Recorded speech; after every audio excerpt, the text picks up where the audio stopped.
वाला जो रात दिन हमारे परमेश्वर के सामने उन पर दोष लगाया करता था, गिरा दिया गया है।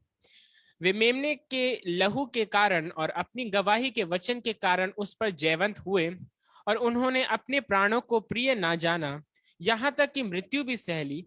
इस कारण हे स्वर्गों और उनमें रहने वालों, मगन हो। हे पृथ्वी और समुद्र, तुम पर हाय, क्योंकि शैतान बड़े क्रोध के साथ तुम्हारे पास उतर आया है, क्योंकि जानता है कि उसका थोड़ा ही समय और बाकी है। जब अजगर ने देखा कि मैं पृथ्वी पर गिरा दिया गया हूं, तो उस स्त्री को जो बेटा जनी थी सताया। पर उस स्त्री को बड़े उकाब के दो पंख दिए गए, कि सांप के सामने से उड़कर जंगल में उस जगह पहुंच जाए जहां वह एक समय और समयों और आधे समय तक पाली जाए।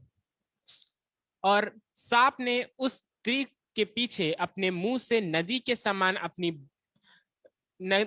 समान पानी बहाया, कि उसे इस नदी से बहा दे। परंतु पृथ्वी ने स्त्री की सहायता की और अपना मुंह खोलकर उस नदी को जो अजगर ने अपने मुंह से बहाया थी, पी लिया। तब अजगर स्त्री पर क्रोधित हुआ और उनकी शेष संतान से, जो परमेश्वर की आज्ञा को मानते और यीशु की गवाही देने पर स्थिर हैं, लड़ने को गया, और वह स्त्री के बालू पर जा खड़ा हुआ। प्रेज द लॉर्ड, परमेश्वर का स्तुति। तो यह है प्रकाशित वाक्य का पुस्तक 12 अध्याय। यहाँ पर फिर स्वर्ग में एक बड़ा चिन्ह दिखाई दिया, अर्थात एक स्त्री जो सूर्य ओढ़ी हुई थी, और चांद उसके पांव तले था, और उसके सिर पर 12 तारों का मुकुट था। तो यहाँ पर एक चिन्ह स्वर्ग में दिखाई देता है, एक स्त्री, और उसके सामने अजगर भी है। और स्त्री के विषय में कहा गया है वो गर्भवती थे, वो बच्चा जनने को थे। तो अभी जो भी घटना हमने यहाँ पर जो पढ़ा है, तो हमें इसको समझना जरूरी है।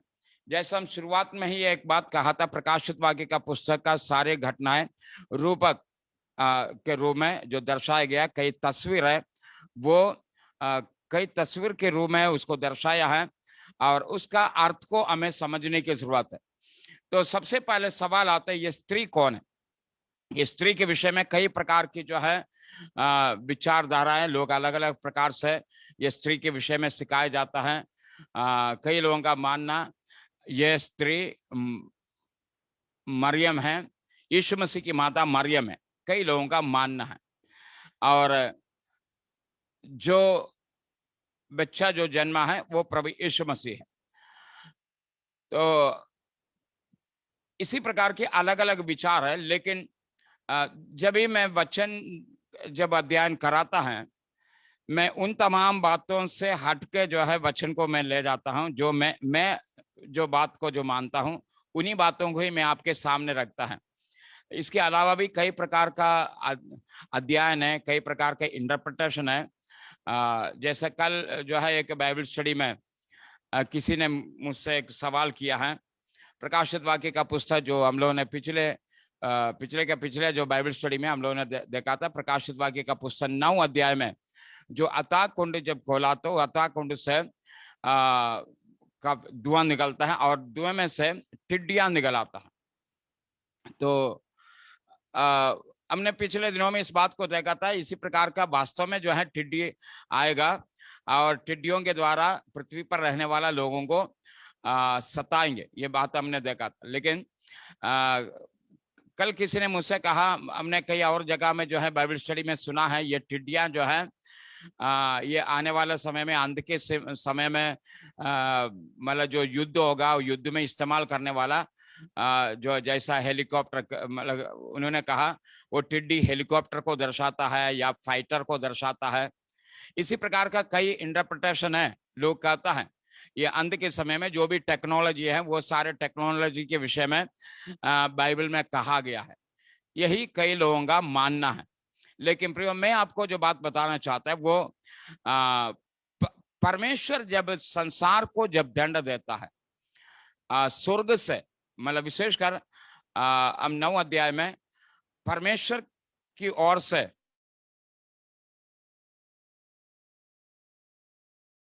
भागों में लिखा है, हाय पृथ्वी के रहने वालों के लिए। अभी जो 3 तुरही फूकने पर जो विपत्ति आने वाला है, उस विपत्तियों के कारण पृथ्वी पर रहने वालों के लिए हाय। तो परमेश्वर की ओर से ही पृथ्वी को दंडित किया जा रहा है। तो वही जो दंड या परमेश्वर की ओर से जो दिया जाने वाला, जो भेजा गया जो विपत्ति है, हम प्रकाशित वाक्य का पुस्तक 9 अध्याय से आगे की ओर हम जो देखता है, तो पुराना नियम में भी हम इसी प्रकार की गही घटनाओं को हम देखते हैं। पुराना नियम योवेल नबी का पुस्तक, उसका 2 अध्याय में जब आएंगे, योवेल में मैं इस समय जो बात जो कर रहा है, वो मैं उस विषय पर, वो सवाल जो मेरे सामने रखा था कल का दिन, किसी ने मेरे सामने सवाल रखा, तो उसी सवाल पर मैं कह रहा हूं। प्रकाशित वाक्य का पुस्तक 9 अध्याय में वर्णन किया गया ये टिड्डियों के विषय में। क्या है ये टिड्डी, क्या है? जबकि मैंने आपको बताया ये टिड्डी वास्तव में एक ऐसी जो है दुष्टात्मा की सेना है जो पृथ्वी के लोगों को सताने के लिए अथाह कुंड से जो निकाला गया। वास्तव में टिड्डी के रूप में ही वो पृथ्वी में रहकर पृथ्वी पर रहने वाला लोगों को दंड दे, मतलब पीड़ा देंगे। लेकिन कई लोगों का मानना ये टिड्डी वास्तव में टिड्डी नहीं है, ये अंत के समय की टेक्नोलॉजी है। क्योंकि जैसा आज जो फाइटर प्लेन वगैरह जो है जब हम देखते हैं, वो देखने में टिड्डियों का जैसा लगता है। तो कई लोगों का कहना यह है ये आजकल की टेक्नोलॉजी या फाइटर है या हेलीकॉप्टर वगैरह है जो मनुष्य के द्वारा जो बनाया गया, उसके द्वारा अंत के समय में जो युद्ध होगा, युद्ध के लिए जो प्रयोग करेगा, उसके विषय में भविष्यवक्ता ने वर्णन किया।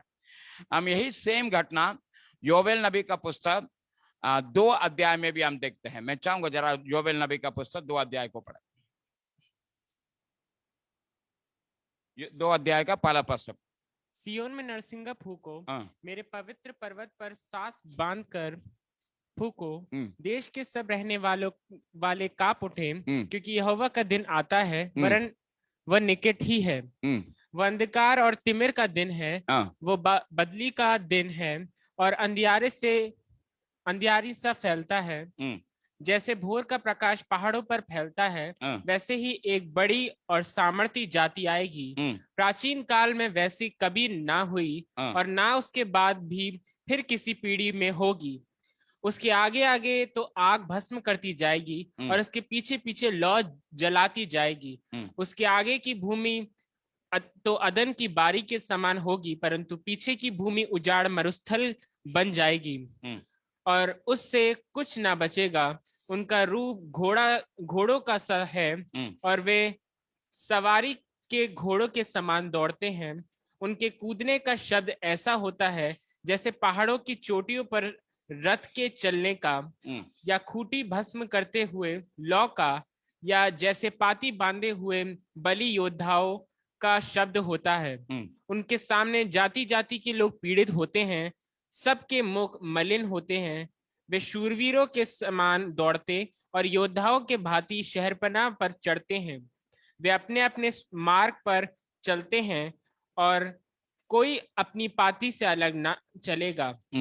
वे ऐसे दूसरे को धक्का नहीं लगाते। देखिए यहाँ पर एक घटना, यहाँ पर जो है एक ऐसी सेना के विषय में वर्णन किया। योवेल भविष्यवक्ता पहले से भविष्यवाणी किया है। ये अंत के दिनों की घटना भी है। मैंने शुरुआत में ही, शायद बाइबल स्टडी का शुरुआत में मैंने एक बात कहा था, जब भी हम भविष्यवाणी को जो समझेंगे, भविष्यवाणी का 3 पीरियड है, जो बीता हुआ जो है समय, और जो प्रेजेंट और फ्यूचर। ये तीनों पीरियड के विषय में भविष्यवाणी एक ही वचन से भविष्यवाणी होता है। तो योवेल नबी का जो भविष्यवाणी, उस भविष्यवाणी में, ये 2 अध्याय का भविष्यवाणी में ऑलरेडी ये घटना इस्राएल में घट चुका है। एक ऐसा भयंकर विनाश इस्राएल में जो आया था, टिड्डियों के हमला के द्वारा इस्राएल पर हमला हुआ था और एक बहुत बड़ा विनाश आया था। और इसके विषय में, इसके आने वाला भागों में जो पढ़ेंगे, विशेषकर 24 पद से, 2 अध्याय का 24 पद से जब पढ़ेंगे तब पता चलेगा ये 2 अध्याय में किया गया जो विवरण किसके विषय में। 24वां पद से तब खलिहान अन्न से भर जाएंगे हम्म, और रसकुंड नए दाख मधु और ताजे तेल से उमड़ेंगे। जिन वर्षों की उपज अरबे नामक टिड्डियों और येलेक और हासील ने और गाजाम नामक टिड्डियों ने, अर्थात मेरे बड़े दल ने जिसको मैंने तुम्हारे बीच भेजा। देखिए, परमेश्वर यहूदियों से, इस्राएलियों से कहा था, मैंने अपना जो दल को तुम्हारा बीच में भेजा था। ये 2 अध्याय का शुरुआत में परमेश्वर वचन भविष्यवाणी करता है, योवेल नबी के द्वारा भविष्यवाणी होता है। उसके बाद ये घटना घट गया इसराइल में। एक बहुत बड़ा हमला, टिड्डियों की हमला इसराइल में होता है, जिससे देश में बहुत बड़ा बर्बादी हुआ है। तो ये परमेश्वर की ओर से इसराइलियों के बीच में आया था, लेकिन परमेश्वर यहां पर कहता है मैं उसकी भरपाई करूंगा। टिड्डियों के द्वारा जो हमला या जो नुकसान या जो विनाश जो आया, उसका भरपाई मैं दूंगा। तो लेकिन एक और बात जो है इसी अध्याय से मैं आपके सामने जो रखना चाहता है, ये भविष्यवाणी किस विषय में किया है। एक मैंने बताया वो भविष्यवाणी, ये भविष्यवाणी के बाद तुरंत वो घटना इसराइल में या यहूदियों के बीच में ये घटना घटा था, लेकिन सेम भविष्यवाणी आने वाला भविष्य के विषय में भी बताया जाता है। 2 अध्याय का उसका पहला पद में है, देश के सब रहने वाला कांप उठे, क्योंकि यहोवा का दिन आता है, वरन वह निकट ही है। और ये यहोवा का दिन यहाँ पर जो बताया जाता है, यहोवा का दिन। और क्या है यहोवा का दिन? यहोवा का दिन वो अंधकार और तिमिर का दिन है। और सेम बात है मलाकी के पुस्तक उसका 4 अध्याय का 5 पद से जो पढ़ेंगे, मलाकी 4 अध्याय का 5 पद से, देखो यहोवा के उस बड़े और भयानक दिन के आने से पहले मैं तुम्हारे पास एलिया नबी को भेजूंगा। अर्थात योवेल नबी का पुस्तक में कहता है यहोवा का वो दिन आने वाला है। तो मलाकी के पुस्तक में क्या कहता है, देखो यहोवा के उस बड़े और भयानक दिन आने से पहले मैं तुम्हारे पास एलिया नबी को भेजूंगा। इसका मतलब कई भविष्यवक्ताओं के द्वारा पुराना नियम में ऑलरेडी परमेश्वर ने यह बात बताया, आने वाला भविष्य में एक भयानक विपत्ति का दिन आने वाला है, एक भयानक कष्ट का दिन आने वाला है। तो उसी कष्ट के समय में जो घटना होने वाला है, उसी घटने के विषय में भी योवेल भविष्यवक्ता का पुस्तक 2 अध्याय में जो विवरण जो दिया गया है, वही विवरण के द्वारा परमेश्वर संदेश देता है।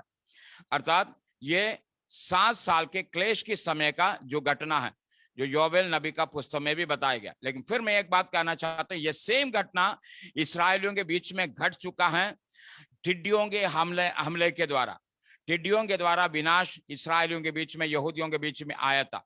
लेकिन आने वाला समय में भी इसी प्रकार की घटना होंगे, ये बातें योवेल नबी के द्वारा परमेश्वर स्पष्ट किया है। यहोवा का वो दिन आने वाला है। तो कहने का मतलब ये जो मैं जो बात जो समझाना चाह रहा था, लोग जो कहता है ये टिड्डियां ये अंत के समय का टेक्नोलॉजी है। लेकिन मैं जो बात जो कहना चाहता है, परमेश्वर जब पृथ्वी को दंड देंगे, परमेश्वर पृथ्वी को जो पीड़ा देंगे, तो वो मनुष्य की टेक्नोलॉजी के द्वारा नहीं, परमेश्वर के पास सारे इंतजाम है। परमेश्वर को मनुष्य का टेक्नोलॉजी इस्तेमाल करने की जरूरत नहीं है। यदि वो टिड्डियां वो फाइटर को दर्शाता है, हेलीकॉप्टर को दर्शाता है, अंध के युद्ध के समय में इस्तेमाल करने वाला टेक्नोलॉजी को दर्शाता है, तो प्रकाशित वाक्य का पुस्तक में लिखा उन टिड्डियों के पूंछ में बिच्छू की जैसा डंग थे, और उस डंग से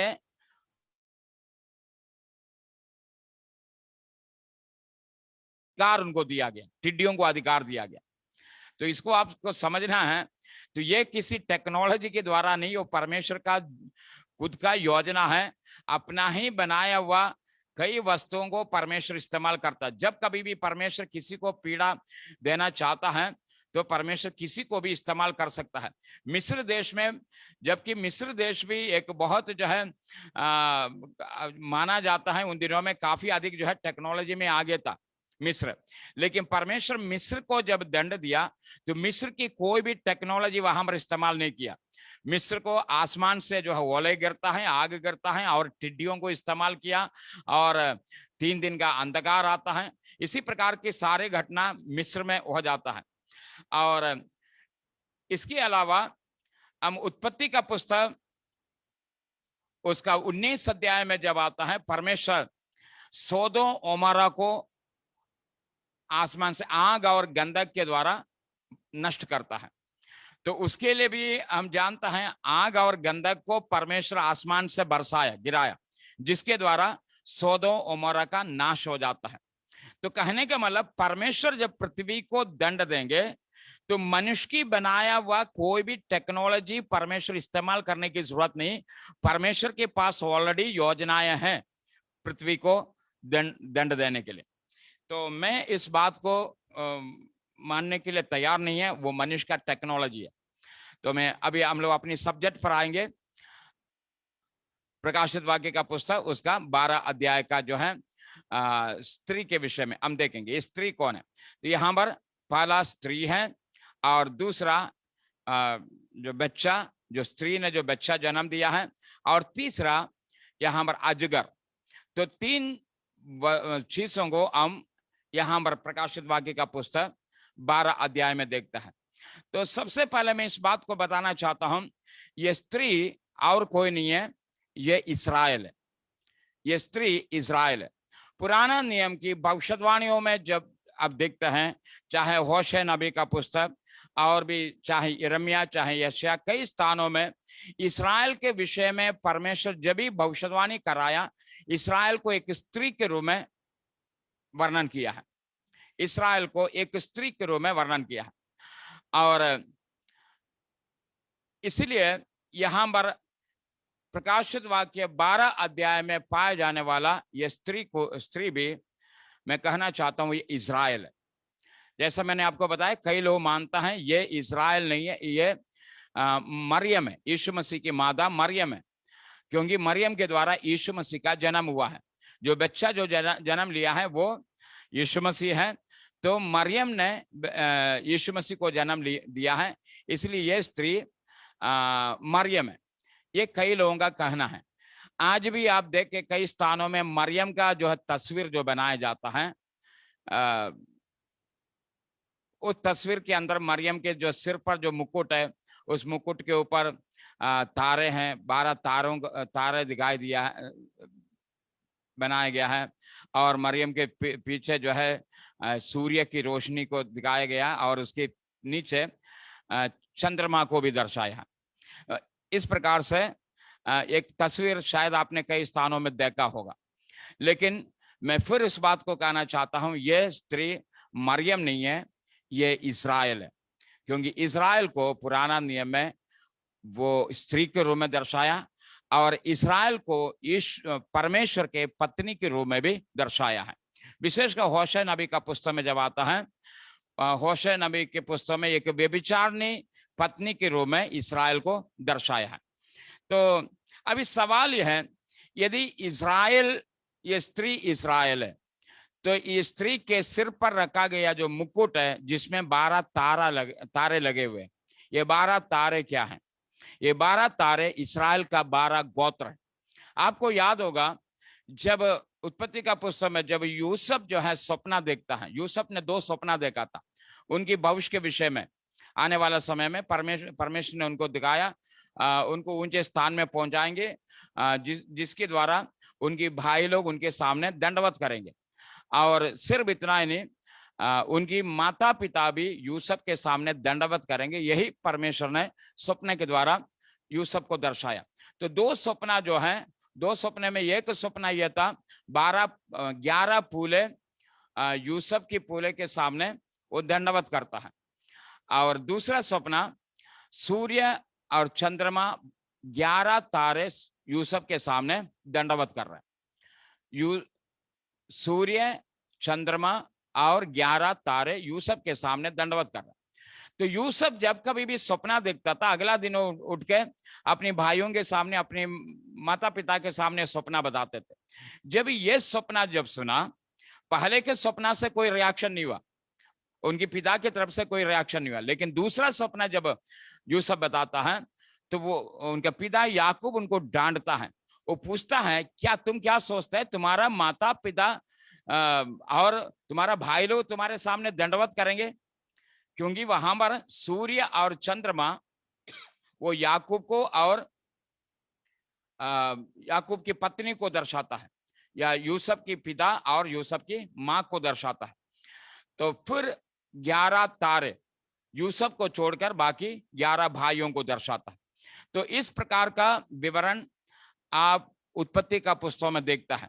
तो इसीलिए यह स्त्री के सिर पर रखा गया मुकुट जो है, मुकुट जो 12 तारों का जो मुकुट है वो इस्राएल का 12 गोत्र है, और स्त्री इस्राएल है। और स्त्री के पांव के नीचे जो चंद्रमा वो इस्राएल का जो है विशेषकर याकूब की पत्नी, और सूर्य वो स्वयं याकूब। यही उत्पत्ति का पुस्तक का वो सपने के द्वारा हमें हम समझ सकता है। अच्छा, दूसरी बात है ये बच्चा, ये बच्चे के विषय में जैसा मैंने आपको बताया, ये बच्चा और कोई नहीं है, वो प्रभु यीशु मसीह है। क्योंकि इसके आगे 2 पद से नीचे की ओर पढ़ेंगे। वो गर्भवती हुई और चिल्लाती थी क्योंकि प्रसव की पीड़ा में थी। एक और चिन्ह स्वर्ग में दिखाई दिया, और देखो एक बड़ा लाल अजगर था जिसके 7 सिर और 10 सींग थे, और उसके सिर पर 7 राजमुकुट थे।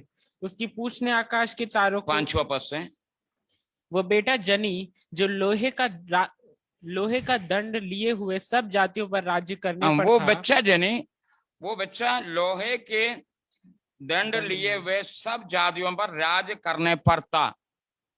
ठीक है, हम इस बात को जानता है, लोहे का दंड लिए हुए सब जातियों पर राज करने वाला और कोई नहीं, वो प्रभु यीशु मसीह है। तो ये बच्चा जो जन्मा है वो प्रभु यीशु मसीह है। तो ये उस समय की जो घटना, पिछली दिनों की घटना को यहाँ पर यूहन्ना देखता है, किस प्रकार से प्रभु यीशु मसीह इस संसार में आया, और किस प्रकार से शैतान यीशु मसीह को नाश करने का, बर्बाद करने का योजना बनाया, कोशिश किया। ये तो हम लोग सब जानता है। यीशु मसीह के जन्म से लेकर शैतान ने कोशिश किया था, हेरोदेस राजा के द्वारा सबसे पहले यीशु मसीह को जो है नाश करने का योजना बनाया, लेकिन उसमें सफल नहीं हुआ। उसके बाद भी यीशु मसीह की सेवकाई के समय में कई बार शैतान ने कोशिश किया किसी न किसी रीति से यीशु मसीह को नाश करे। यहाँ तक जो है यीशु मसीह जब कफरनहूम में थे, तो सिनगोग में वो प्रचार करते समय उन्होंने अपना परिचय दिया। तो यशायाह का पुस्तक पढ़ने के बाद उन्होंने कहा इसमें जो लिखा हुआ बात आज पूरा हुआ। जो लोगों ने इस बात को सुना, उसके बाद यीशु मसीह को ले जाकर पहाड़ से नीचे गिराने का कोशिश किया। और उसके बाद भी कई स्थानों में हम देखते हैं शैतान कई प्रकार की योजना बनाई यीशु मसीह को नाश करने का, और अंत में सूली पर चढ़ाकर यीशु मसीह को हमेशा के लिए खत्म करने के योजना बनाए। लेकिन इन तमाम बातों में शैतान सफल नहीं होता है। तो ये प्रभु यीशु मसीह का जन्म के विषय में जो बीते हुए दिनों का घटना है, यूहन्ना यहाँ पर वर्णन करता है। और उसके बाद जो है तीसरा जो यहाँ पर जो ड्रैगन या अजगर जो देखता है, ये अजगर और कोई नहीं है। ये अजगर के विषय में यहाँ पर बताया गया है, ये पुराना सांप है। पढ़ेंगे उसका 3रा पद से। एक और चिन्ह स्वर्ग में दिखाई दिया, और देखो एक बड़ा लाल अजगर था जिसके 7 सिर और 10 सींग थे, और उसके सिरों पर 7 राजमुकुट थे। उसकी पूंछ ने आकाश के तारों की 1/3 को खींचकर पृथ्वी पर डाल दिया। वो अजगर उस स्त्री के सामने जो जच्चा थी खड़ा हुआ कि जब वो बच्चा जने तो उस बच्चे को निगल जाए। तो देखिए 10 सिंह थे और सिंगों पर 7 राजमुकुट थे। तो ये जो अजगर जिसका 7 सिर और 10 सिंग, और ये अजगर और कोई नहीं है, ये शैतान है। प्रकाशित वाक्य का पुस्तक उसका 13 अध्याय का उसका 2 पद से पढ़ेंगे। जो पशु मैंने देखा वो चीते के समान था। सॉरी,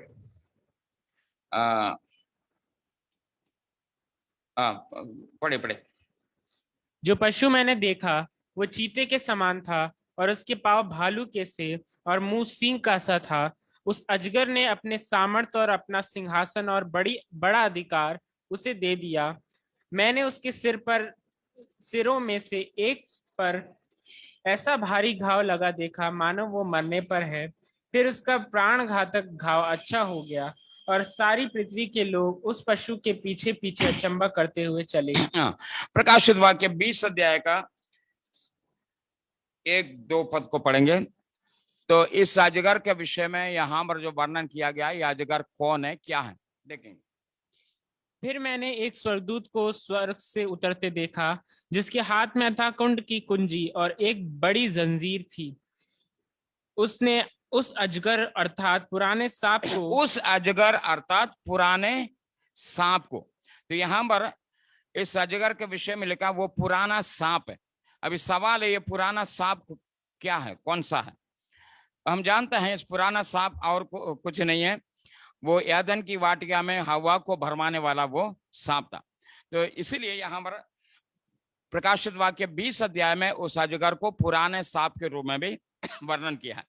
और जब आप मत्ती सुसमाचार उसका 3 अध्याय में जब आएंगे, उसको पढ़ने की जरूरत नहीं, हमारा जाना पहचाना घटना है।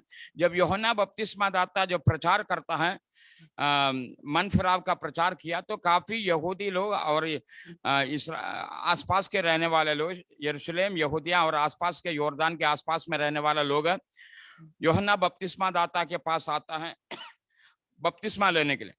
तो इस भीड़ को आते हुए जब यूहन्ना देखता है, तो यूहन्ना क्या सवाल करते हैं, ये सांप के बच्चों किसने तुम्हें चिताया कि आने वाला प्रकोप से भाग।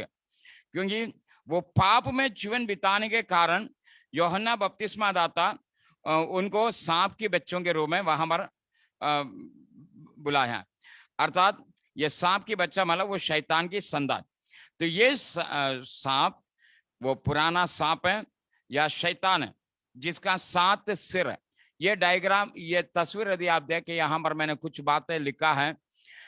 10 सिंह जो है ये 10 राजाओं को दर्शाता है जो एंटी क्राइस्ट के साथ है, जो पृथ्वी पर राज करने वाला, आने वाले समय में एंटी क्राइस्ट के साथ पृथ्वी पर राज करेगा। यह ड्रैगन अर्थात ये अजगर वो शैतान है और अजगर का 7 सिर और जिसमें जो है 7 मुकुट भी रखा है।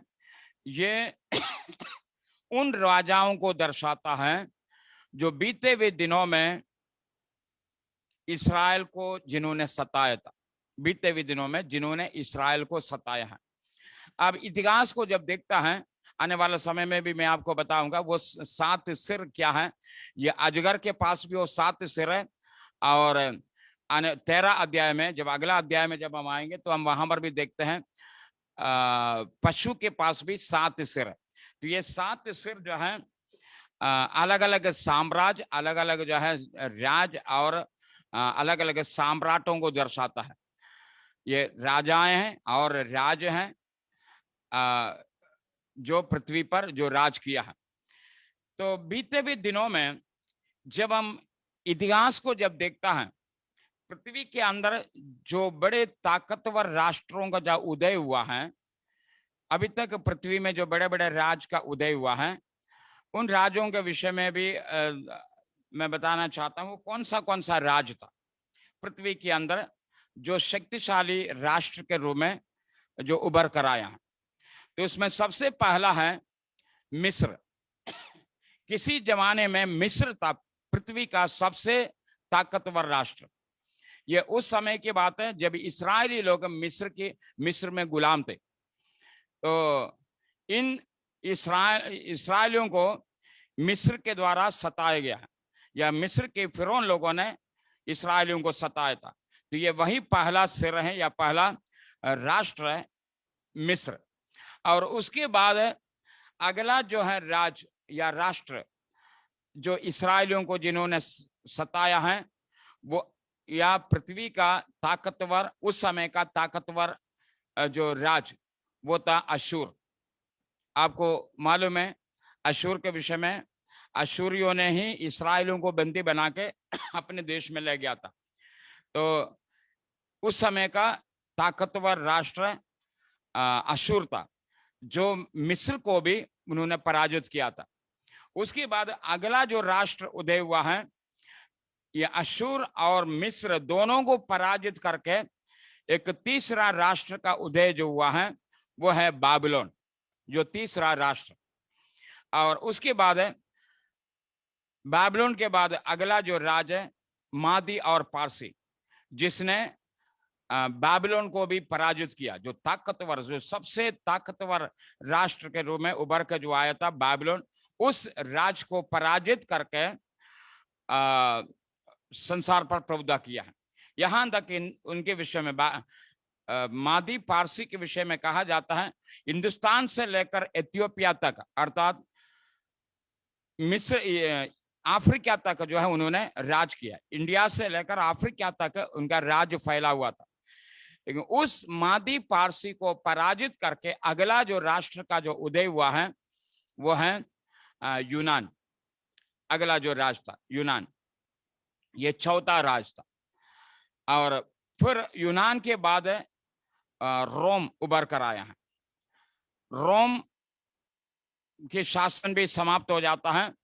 अब इस दुनिया के अंदर जो है, जो अंतिम समय में दुनिया के अंदर जो है जो मिली जुली जो सरकार है, हर जगह में मिली जुली सरकार है। लेकिन बीते हुए दिनों में इस्राएलियों को सताने वाला कई लोग और भी उभर कर सामने आया था। उसमें से एक खतरनाक व्यक्ति था हिटलर, जिन्होंने इस्राएलियों को, कई लाख इस्राएलियों को मार डाला था। तो इसी प्रकार से ये 7 राजाएं या 7 राष्ट्र है पिछले दिनों में, पिछले इतिहास में इस्राएल को जो सताया है। और यहां पर स्त्री जो प्रसव पीड़ा सहने वाली स्त्री, ये स्त्री का प्रसव पीड़ा क्या था, मतलब ये कौन सी पीड़ा से होकर गुजरा है, तो इसको समझने के लिए मैं फिर आपका ध्यान ले जाना चाहता हूं। यीशु मसीह के जन्म से पहले इस्राएल एक भयंकर परसिक्यूशन से होकर गुजरा था। इस्राएल बहुत बड़ी की पीड़ाओं से होकर गुजरा है यीशु मसीह के जन्म से पहले। यीशु मसीह के जन्म से पहले, जैसा मैंने बताया, कई बार इस्राएल लोग कई राष्ट्रों का गुलाम रह चुका है। सबसे पहले मिस्र का था, उसके बाद अशूर का था, उसके बाद जो है वो बाबिलोन का गुलाम रह चुका है, फिर मादी पारसी का। इसी प्रकार से कई लोगों का गुलाम हो रह चुका है। लेकिन इब्रानियों के पत्र उसका 11 अध्याय में जब आएंगे, इब्रानियों की पत्री 11 अध्याय उसके आखिरी भागों में जब आएंगे, उसका मैं आयत बताऊंगा।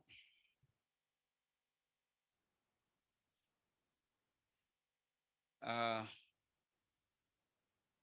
11 अध्याय का 35 पद से पढ़ेंगे। स्त्रियों ने अपने मरे हुओं को फिर जीवित पाया, कितने तो मार खाते खाते मर गए, कितने तो मार खाते खाते मर गए, और छुटकारा ना चाहा, इसलिए कि उत्तम पुनरुत्थान के भागी हो, इसलिए कि उत्तम पुनरुत्थान के भागी हो। कई एक ठट्टों में उड़ाए जाने, और कई एक ठट्टों में उड़ाए जाने, और कोड़े खाने वरन बांधे जाने, कोड़े खाने वरन बांधे जाने, और कैद में पड़ने के द्वारा परखे गए, पथराव किए गए और आरे से चीरे गए, उनकी परीक्षा की गई, तलवार से मारे गए। वे कंगाली में और क्लेश में और दुख भोगते हुए भेड़ों और बकरियों की काले ओढ़े हुए इधर उधर मारे फिरे, और जंगल और पहाड़ों और गुफाओं में और पृथ्वी की दरारों में भड़कते फिरे, संसार उनके योग्य नहीं था। तो यहाँ पर ये जो भाग, जो इब्रानियों की पत्र 11 अध्याय में जिन लोगों के विषय में वर्णन किया गया है, ये मसीह लोगों के विषय में नहीं है, ये कलीसिया के विषय में नहीं है। हम पिछले दिनों में कलीसिया का परसिक्यूशन के इतिहास को जब हम देखेंगे, किस प्रकार से कलीसिया को सताया गया, ये सारे घटना कलीसिया के साथ भी हुआ है। लेकिन इब्रानियों का लेखक यहाँ पर जो 11 अध्याय में जो वर्णन किया गया उन विश्वासियों के विषय में, विश्वास की योद्धाओं के विषय में, या 12 अध्याय के पहला पद के अनुसार गवाहों का ऐसा बड़ा बादल, ये बड़ा बादल पुराना नियम के वे भक्त लोग थे जिन्होंने विश्वास में जीवन बिताया और विश्वास के कारण अच्छा गवाही दिया है। ये उन लोगों के विषय में यहां पर वर्णन किया गया। तो सवाल आता है, इब्रानियों की पत्र 11 अध्याय 35 पद से जो वर्णन किया गया, ये सतावट इस्राएलियों के साथ कब हुआ? क्या इस्राएली लोग मिस्र में जब रहते समय ये घटना उनके साथ हुआ है, या इस्राएली लोग अशूर में जब गया तो क्या ये घटना उनके साथ घटा है, या इस्राएली लोग बाबुल की बंदुआई में जब गया तो वहां पर क्या यह घटना घटा है? इनमें से किसी भी स्थान में इब्रानियों की पत्री 11 अध्याय 35 पद से वर्णन किया गया घटना नहीं घटा है। लेकिन सवाल है यह घटना कब घटा था? तो प्रियो, ये उस समय की बात है जब हम देखते हैं मलाकी के पुस्तक से लेकर यीशु मसीह के समय तक जो 400 साल का एक पीरियड है जिसके विषय में बाइबल के अंदर जिक्र नहीं किया गया। उस समय इस्राएली लोग बहुत अधिक कष्टों से गुजरा था, जिसके विषय में कुछ इतिहास आप कुछ जो है पुस्तकों में देख सकता है, जैसा जो हमारा बाइबल के अंदर उन पुस्तकों का जो है जिक्र नहीं है या पुस्तक नहीं है, लेकिन जैसा कैथोलिक बाइबल में जब आप देखेंगे उन पुस्तकों को देख सकता है।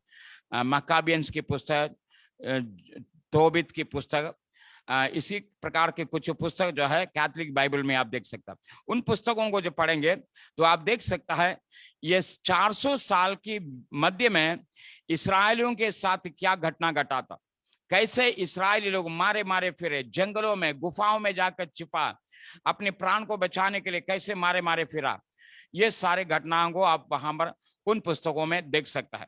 फिलहाल मैं इस बात को कहना चाहता हूं, हमारा उद्धारकर्ता प्रभु यीशु मसीह संसार में जन्म लेने से पहले इस्राएल के साथ बहुत बड़ा एक परसिक्यूशन हुआ था, जिसकी विषय में यहाँ पर इस तस्वीर में उस स्त्री की जच्चा का पीड़ा के रूप में उसको वर्णन किया है। अर्थात स्त्री का जो जच्चा का पीड़ा वो उस परसिक्यूशन को दर्शाता है। मलाकी से लेकर यीशु मसीह के जन्म के बीच का जो 400 साल के बीच का सतावट जो इस्राएल के साथ हुआ है, मतलब उसका विवरण करने के लिए अभी हमारे पास समय नहीं है। कभी आप इतिहास को पढ़ें तो आपको समझ में आएगा किस प्रकार से इस्राएल उन दिनों में सताया गया। उसके बाद तुरंत उस जच्चा की पीड़ा के बाद, उन पीड़ाओं के बाद तुरंत हमारा उद्धारकर्ता प्रभु यीशु मसीह संसार में जन्म लेता है। यीशु मसीह के जन्म इस्राएल में से, यहूदियों में से ही हुआ है। और यही बात है पौलुस भी रोमियों के पत्र में लिखा है, यीशु मसीह के जन्म इस्राएल में या यहूदियों में ही हुआ है, या उद्धारकर्ता का जन्म भी इस्राएल में से ही हुआ है। इस बात का विवरण रोमियों के पत्र में पौलुस बताता है। तो इस प्रकार से यीशु मसीह का जन्म होता है। उसके बाद जैसा मैंने बताया, यीशु मसीह के जन्म के बाद तुरंत याजगर जो अभी तक जो है स्त्री को जो पिछले दिनों में कई रूप में जो सताया गया, वही अजगर इस बच्चे को निगलने का कोशिश करता है। लेकिन हम देखते हैं प्रभु यीशु मसीह क्रूस की मृत्यु के बाद तीसरा दिन पुनरुत्थान के बाद स्वर्ग में उठा लिया जाता है और पिता के दाहिने हाथ में जाकर बैठता है। और इसके विषय में वही प्रकाशित वाक्य का पुस्तक में हम आएंगे, उसका तीसरा पद है, 12 अध्याय का तीसरा पद को, सॉरी 5वां पद को। वह बेटा जनी जो लोहे का दंड लिए हुए सब जातियों पर राज करने पर था, और वो बच्चा एकाएक परमेश्वर के पास और उसके सिंहासन के पास उठाकर बच्चा एकाएक परमेश्वर के पास उसके सिंहासन के पास है पहुंचा दिया गया। तो यह प्रभु यीशु मसीह का स्वर्गारोहण का विवरण है। और उसके बाद है 6वां पद को जो पढ़ेंगे, और वो स्त्री उस जंगल को भाग गई जहां परमेश्वर की ओर से उसके लिए एक जगह तैयार की गई थी कि वहां वो 1260 दिन तक पाली जाए। यहाँ पर कुछ आयत जो है मैं यहाँ पर आपको दे रहा हूं। ये स्त्री को प्रकाशित वाक्य का पुस्तक 12 अध्याय में दिखाए गए स्त्री ये कौन है, इसको समझने के लिए इन आयतों को पढ़ सकता है। यिर्मयाह 3 अध्याय का 20वां पद है और यिर्मयाह 31 अध्याय का 32 पद है। होशे 2 अध्याय का 16 पद। इन पदों से आप समझ सकते हैं ये स्त्री इज़राइल है। और उत्पत्ति उसका 37 अध्याय का 9 पद है, जो यूसुफ का सपना है, यहां पर जो वर्णन किया गया है। उत्पत्ति 37 अध्याय का 9 पद, जिसमें सूर्य और चंद्रमा और 11 तारे यूसुफ को दंडवत करते हुए उन्होंने सपना देखा। यशायाह का पुस्तक उसका 26 अध्याय का 17 पद, ये स्त्री का जच्चा का पीड़ा के विषय में वर्णन।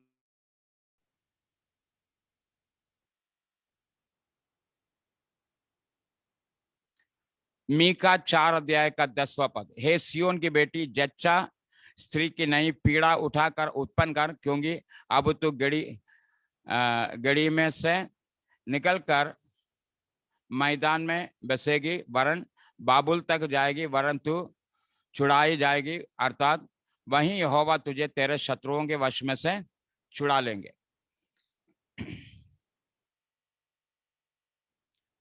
और प्रसव की पीड़ा मसीह की जन्म से पूर्व इस्राएलियों ने जो पीड़ा सहा है उसको दर्शाता है। इब्रानियों की पत्री 11 अध्याय का 36 से 38 पद। इन आयतों को आप नोट कर सकते हैं।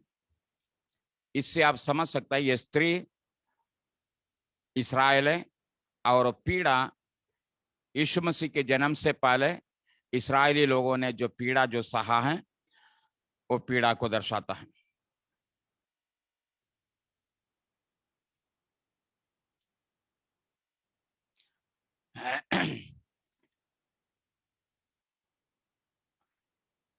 और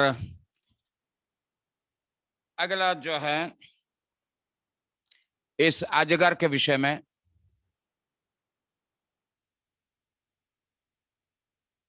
प्रकाशित वाक्य का पुस्तक 12 अध्याय का 1 से 6 पद जब पढ़ेंगे, इस अजगर के विषय में कुछ वर्णन जो किया है। यह अजगर कौन है, क्या है। सबसे पहले ये अजगर वो हत्यारा है, उसको पढ़ेंगे। उसका 6 पद से, और वो स्त्री उस जंगल को भाग गई जहां परमेश्वर की ओर से उसके लिए एक जगह तैयार की गई थी कि वहां वह 1260 दिन तक पाली जाए। फिर स्वर्ग में लड़ाई हुई। मिकाएल और उसके स्वर्गदूत अजगर से लड़ने को निकले और अजगर और उसके दूत उससे लड़े, परंतु प्रबल नहीं हुए और स्वर्ग में उनके लिए फिर जगह नहीं रही। उसकी पूंछ ने आकाश के तारों की 1/3 को खींचकर पृथ्वी पर डाल दिया। वो अजगर उस स्त्री के सामने जो जच्चा थी खड़ा हुआ कि जब बच्चा जने तो उस बच्चे को निकल जाए, अर्थात मारने और निकलने। ये हत्यारा है, इसलिए यह कार्य करता है। यीशु मसीह भी यूहन्ना सुसमाचार उसका 10 अध्याय का 10 पद से जब पढ़ेंगे, यूहन्ना उसका 10 अध्याय का 10 पद से प्रभु यीशु मसीह कहता है, चोर और किसी काम से नहीं आता है, वो चोरी करने, काद करने और नष्ट करने के लिए आता है। तो ये शैतान का उस कार्य को वर्णन किया है। अभी प्रकाशित वाक्य 12 अध्याय का 7 से 9 पद को पढ़ेंगे। फिर स्वर्ग में ये शैतान वो भरमाने वाला है, ये शैतान वो भरमाने वाला है। और तीसरा प्रकाशित वाक्य का पुस्तक 12 अध्याय का 10 और 11 पद है, वो दोष लगाने वाला है। और प्रकाशित वाक्य 12 अध्याय का 11 से 17 पद है। और जब अजगर ने देखा कि मैं पृथ्वी पर गिराया गया हूं, तो उस स्त्री को जो बेटा जनी थी सताया, वो सताने वाला है। तो ये सारे रूप में यहाँ पर अजगर को दर्शाया गया है। अर्थात ये अजगर ने ये सारे कार्य प्रभु के लोगों के साथ किया है, या आने वाला समय में भी वो करेगा। और ये भी मैंने आपको बताया है, ये 7 सिर जो है ये 7 राजाओं को दर्शाता है जो इस्राएलियों को जो सताया था। और ये 7 सिर उनकी बुद्धिमानी को, शैतान की बुद्धिमानी को भी दर्शाता है। ये बड़े शैतान कम बुद्धिमान नहीं है, शैतान जो है काफी जो है बुद्धिमान है। इस बात को भी दर्शाता है ये 7 सिर। और इस सिर पर रखा गया मुकुट है his perfect authority in the world system. संसार के सारे सिस्टम के ऊपर उनका सिद्ध अधिकार को दर्शाता है। ये अधिकार को दर्शाने वाला क्राउन है। मतलब शैतान जो है पृथ्वी के सारे सिस्टम के ऊपर उसके अधिकार है। यही बात है यीशु मसीह के 40 दिन के उपवास के बाद है शैतान ने यीशु मसीह से यही कहा था, उनके पहाड़ पर ले जाकर सारे दुनिया भर का सारे चीजों को दिखाने के बाद क्या कहा, पृथ्वी और जो कुछ उसमें है वो सब मेरे हाथ में है, जिसको मैं चाहूं दे सकता हूं। तो शैतान का उस अधिकार को दर्शाता है ये क्राउन अर्थात मुकुट। और ये 10 सींग ये 10 राजाओं को दर्शाता है जो कृष्ण विरोधी के साथ मिलकर संसार पर जो राज करेगा। इधर भी कुछ आयतें मैंने जो दिया है, ये जो 10 मुकुट जो है 10 सींग है, ये ताकत को, शक्ति को दर्शाता है। संसार के ऊपर उनकी सामर्थ्य, उनकी शक्ति को दर्शाने वाला 10 सींग जो है शक्ति को दर्शाता है। आप इन आयतों को पढ़ेंगे, पुराना नियम का इन आयतों को पढ़ेंगे तो आपको पता चलेगा सींग शक्ति को दर्शाता है, पावर को दर्शाता है। तो आप नोट कर सकते हैं व्यवस्थावरण 33:17, पहला शमूएल 2:1-10, दूसरा शमूएल 22:3, पहला राजा 22:11, ये आप नोट कर सकते हैं, स्क्रीन में है।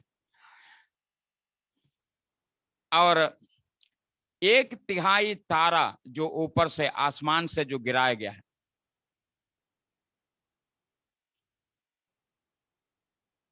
ये तारा जो है ये स्वर्गदूत है। शैतान ने स्वर्गदूतों को भी जो है अपने साथ नीचे गिराया था। जब यहेजकेल का पुस्तक 28 अध्याय में जब आता है, जब लूसीफर को नीचे गिराया था, उस समय भी लूसीफर अकेले नीचे नहीं करता, वो अपने साथ जो है काफी लाखों स्वर्गदूतों को भी नीचे गिरा देता है। तो ये तारे जो हैं ये स्वर्गदूत है। तारे का मतलब हम आसमान में देखने वाला उस तारे के विषय में नहीं। प्रकाशित वाक्य का पुस्तक 9 अध्याय पहला पद में जब हम लोग पढ़ा था, अध्ययन किया, तो मैंने आपको बताया था वो तारा जो ऊपर से जो नीचे गिराया गया वो एक स्वर्गदूत था। तो ये जो तारे ऊपर से जो नीचे गिराया गया 1/3 वो स्वर्गदूत है। इसके बाद आगे का पद को हम पढ़ेंगे 7वां पद से, सॉरी 6वां पद। और वो स्त्री उस जंगल को भाग गई जहां परमेश्वर की ओर से उसके लिए एक जगह तैयार की गई थी कि वहां वो 1260 दिन तक पाली जाए। तो देखिए यहाँ पर ये स्त्री बच्चा जन्म देने के बाद स्त्री जंगल की ओर भाग जाता है। उसका कारण क्या है, इसका आखिरी, इस अध्याय का आखिरी भागों में आप देख सकता है। उसका 13वां पद से पढ़े। जब अजगर ने देखा कि मैं पृथ्वी पर गिरा दिया गया हूँ, तो उस स्त्री को जो बेटा जनी थी सताया, पर उस स्त्री को बड़े उकाब के 2 पंख दिए गए कि सांप के सामने से उड़कर जंगल में उस जगह पहुंच जाए जहां वह एक समय और समय हो और आधे समय तक पाली जाए। देखिए 6वां पद में क्या लिखा है, और वो स्त्री उस जंगल को भागे जहां पर परमेश्वर की ओर से उसके लिए एक जगह तैयार की गई थी कि वहां 1260 दिन, 1260 दिन का मतलब 3.5 साल है, 3.5 साल। तो ये परसिक्यूशन का, ये 7 साल की क्लेश की बीच की घटना है। आने वाला 3.5 साल स्त्री को सुरक्षित रखने के लिए शैतान के हाथ से, अजगर के हाथ से और उस पशु के हाथ से बचा कर रखने के लिए परमेश्वर एक सुरक्षित स्थान तैयार करता है स्त्री को रहने के लिए। मैं फिर कहना चाहता हूं, यह स्त्री इस्राएल है, अर्थात विशेषकर परमेश्वर के चुने हुए इस्राएल। प्रकाशित वाक्य 7 अध्याय में जब आएंगे तो वहां पर हम देखते हैं 1,44,000 यहूदियों के ऊपर, इसराइलियों के ऊपर छाप लगाए थे, मोहर लगा के अलग किया गया। बहुत से लोगों का मानना ये स्त्री जो भाग जाते हैं ये वही लोग है, 1,44,000 लोग हैं जो वहां से भागकर 3.5 साल तक सुरक्षित स्थान में जाकर रहेंगे, जो परमेश्वर की ओर से तैयार किया गया है। और 13 पद से जब पढ़ेंगे, ऊपर 1,260 दिन बताया गया, नीचे 13 पद से जब पढ़ेंगे, जब अजगर ने देखा कि मैं पृथ्वी पर गिरा दिया गया स्त्री को जो बेटा जनेती सताया, पर उस स्त्री को बड़े उकाब के 2 पंख दिए गए कि सांप के सामने से उठकर जंगल में उस जगह पहुंच जाए जहां वो एक समय, ध्यान देना, एक समय, समयों और आधे समय, तो ये भी 3.5 साल है, ठीक है। ऊपर 1,260 दिन बताया गया, लेकिन यहां पर एक समय मतलब 1 साल को दर्शाता है। समयों वो 2 साल को दर्शाता है, 2 और 1 3, फिर आधा समय वो आधा साल, तो 3.5 साल है, वहां पर वो सुरक्षित रहेगा। तो अभी ये भी जो है एक सवाल है, वो स्त्री किस जगह में चला गया है, वो कौन सी स्थान है। बहुत से लोगों का जो मानना आज जो है, काफी बाइबल स्कॉलर्स इस बात को मानता है, आप सुना होगा योर्दान के आसपास एक स्थान है जिसको पेट्रा कहा जाता है। पेट्रा एक ऐसा स्थान है जहां पर लोगों को प्रवेश करना बहुत मुश्किल से वो अंदर प्रवेश कर सकता है। शायद मेरे पास उसका तस्वीर, एक तस्वीर है, ये पेट्रा का जो तस्वीर है, उसका एंट्रेंस है, ये जो देख रहे हैं। एक कहा जाता है मुश्किल से जो है एक घोड़ा इसमें से अंदर प्रवेश कर सकता है, उतना ही जो है सकरा एक प्रवेश द्वार है ये पेट्रा का। तो यहाँ पर काफी लोग रह सकता है, ये पहाड़ में ये वो स्थान है जो पेट्रा का जो स्थान है। मतलब ये मैं इसलिए तस्वीर दिखा रहा हूं क्योंकि बहुत से बाइबल स्कॉलर्स का मानना यह है 3.5 साल तक परमेश्वर इस्राएलियों को सुरक्षित रखने वाला स्थान यही स्थान है। लेकिन इसको मैं जो है एकदम पक्का नहीं कहेंगे ये वही स्थान हो सकता है, क्योंकि हम लोग खुद इसको यदि सिखाता है तो कृष्ण विरोधी भी इस बात को जानता होगा, पेट्रा नाम जगह है, कृष्ण विरोधी भी जानता होगा, तो आसानी से वहां पर जाकर इस्राएलियों को वो नाश कर सकता है। लेकिन कुछ भी हो, चाहे वो पेट्रा हो चाहे और कोई जगह हो, वहां परमेश्वर अपने लोगों के लिए, विशेषकर उन इस्राएलियों के लिए एक सुरक्षित स्थान तैयार करता है जहां पर वो 3.5 साल तक वो सुरक्षित रह सकता है। तो यहाँ पर 2 पंख स्त्री को दिया गया, 2 पंख वो परमेश्वर का सामर्थ्य है। यदि आप निर्गमन का पुस्तक 19 अध्याय का 4 पद को पढ़ेंगे, निर्गमन 19 अध्याय का 4 पद,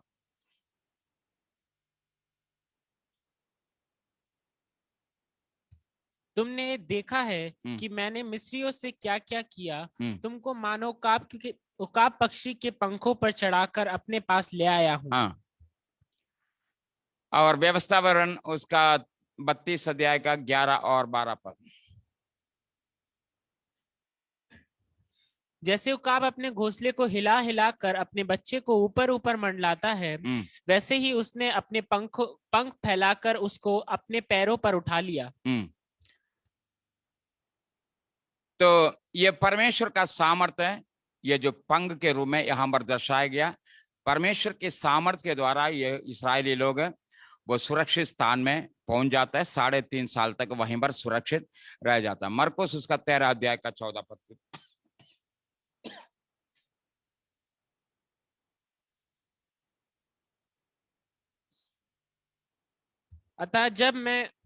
अतः जब तुम उस उजड़ने वाली घृणित वस्तु को जहां उचित नहीं वहां खड़ी देखो, पढ़ने वाला समझ ले, तब जो यहूदिया में हो वो पहाड़ पर भाग जाए, जो छत पर हो वो अपने घर से कुछ लेने को नीचे ना उतरे। जो यहूदिया में है वो पहाड़ की ओर भाग जा। प्रभु यीशु मसीह अंत के समय का उस विनाश के विषय में या क्लेश के समय के विषय में जो वर्णन किया, तो ऑलरेडी इस बात को बताया, यहूदियों को भागने का एक समय आएगा। लूका सुसमाचार 21 अध्याय का 12 पद।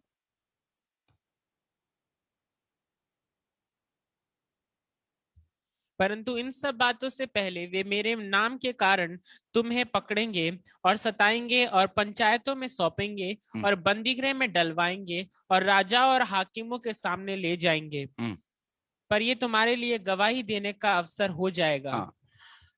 तो इस प्रकार से पहले से जो है प्रभु यीशु मसीह ने ये बताया गया, विशेषकर यहूदियों के लिए, इसराइलियों के लिए बात बताया गया, उनको सतावट का जो है एक समय से होकर गुजरना जरूरी है।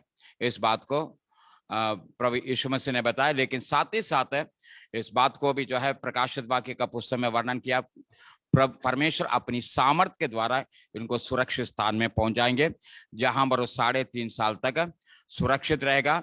यह सेकंड हाफ ट्रिबुलेशन पीरियड है, मतलब ट्रिबुलेशन पीड़ा का, क्लेश का दूसरा आधा समय, अर्थात 3.5 साल जो आखिरी 3.5 साल का समय होगा, जिसको जो ग्रेट ट्रिबुलेशन भी जो कहा जाता है। दानियल का पुस्तक 7 अध्याय का 25 पद के अनुसार, 12 अध्याय का 7 पद के अनुसार, जो महान क्लेश की जो समय है, वो समय इस्राएलियों के साथ ये घटना होगा।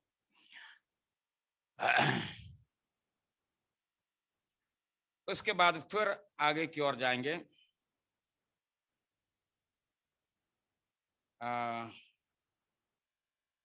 15 पद से पढ़ें।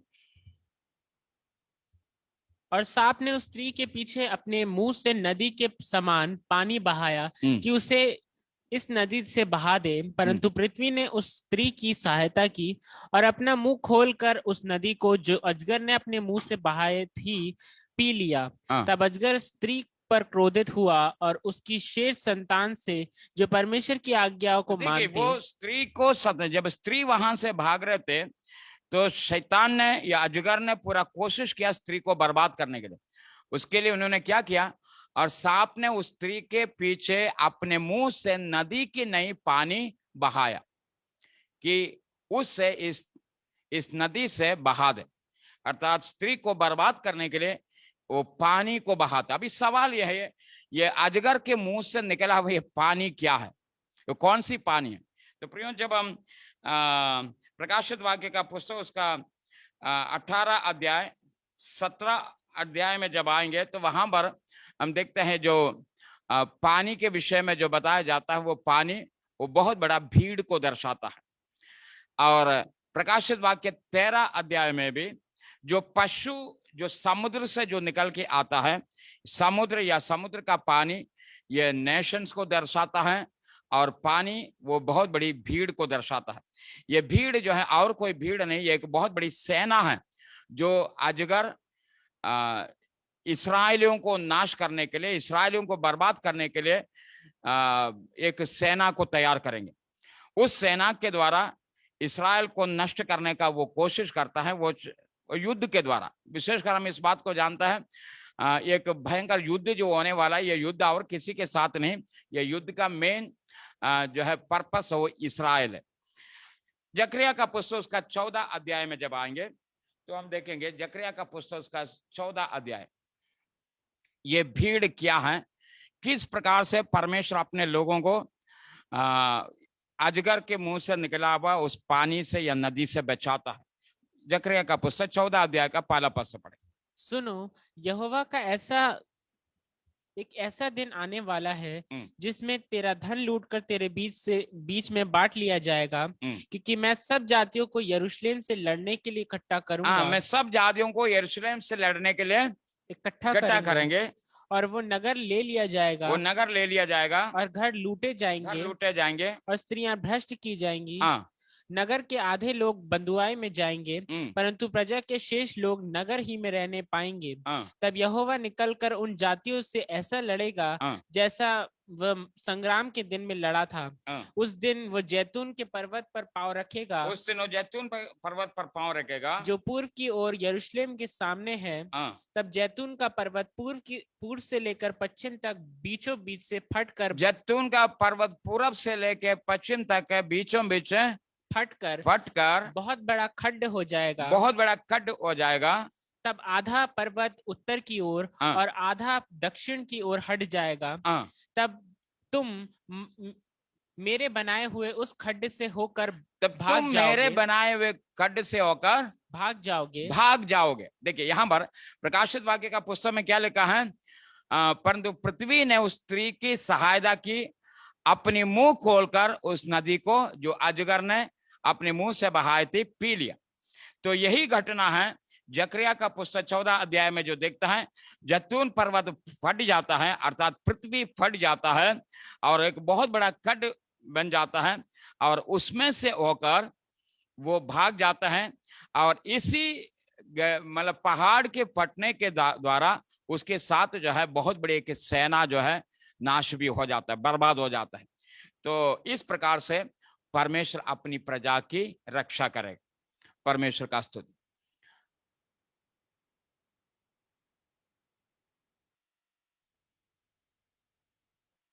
तो यहाँ पर जो है ये तस्वीर में जो है मैंने जो नोट जो दिया है 12 अध्याय का 15 से 17 पद, वाटर और नेशंस है और supernatural way of God's protection.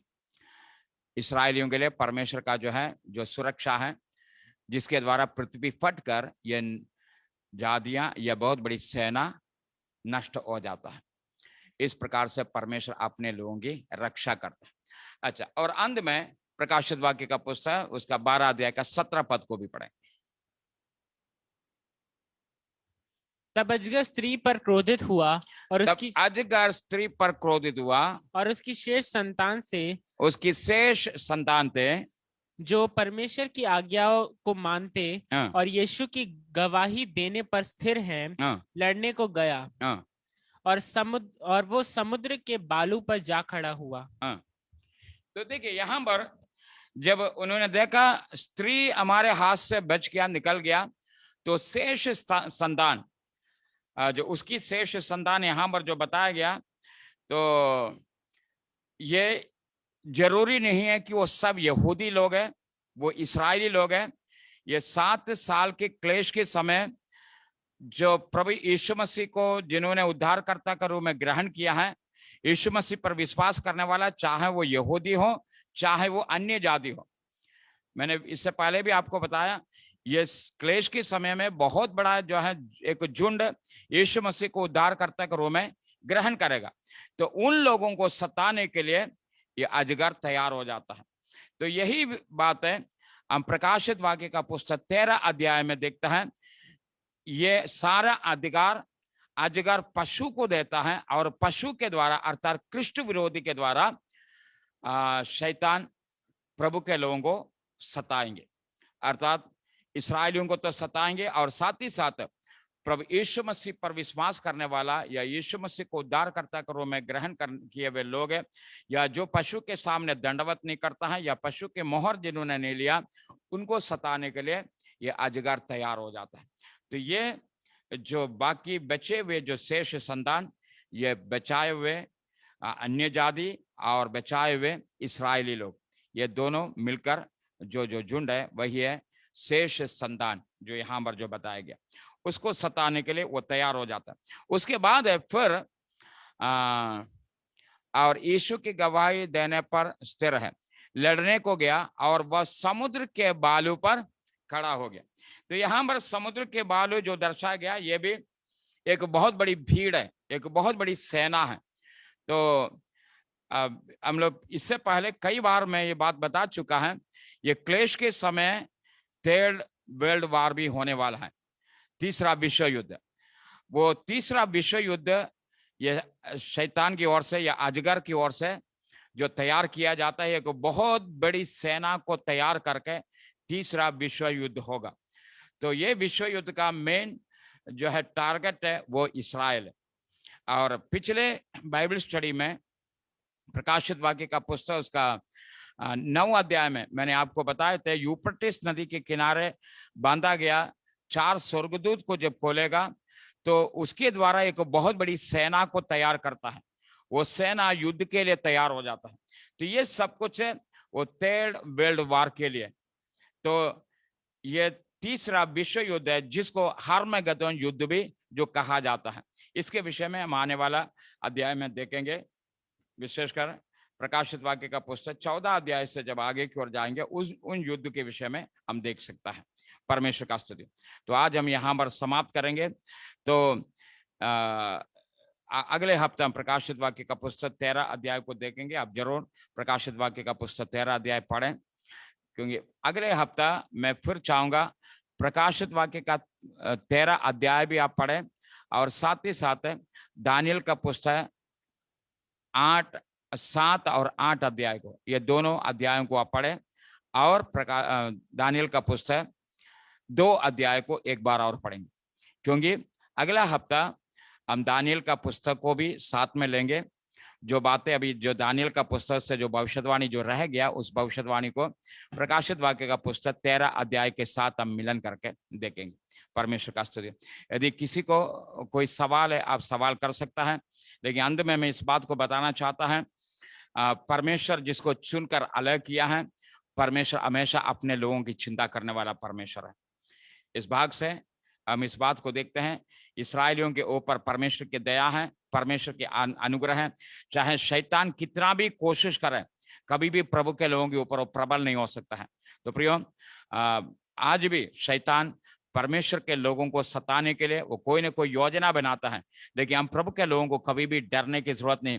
प्रभु की सुरक्षा हमेशा अपने लोगों के साथ बना रहता है। परमेश्वर का स्तुति। परमेश्वर इस वचन के द्वारा हम सबको आशीष दे। कोई सवाल?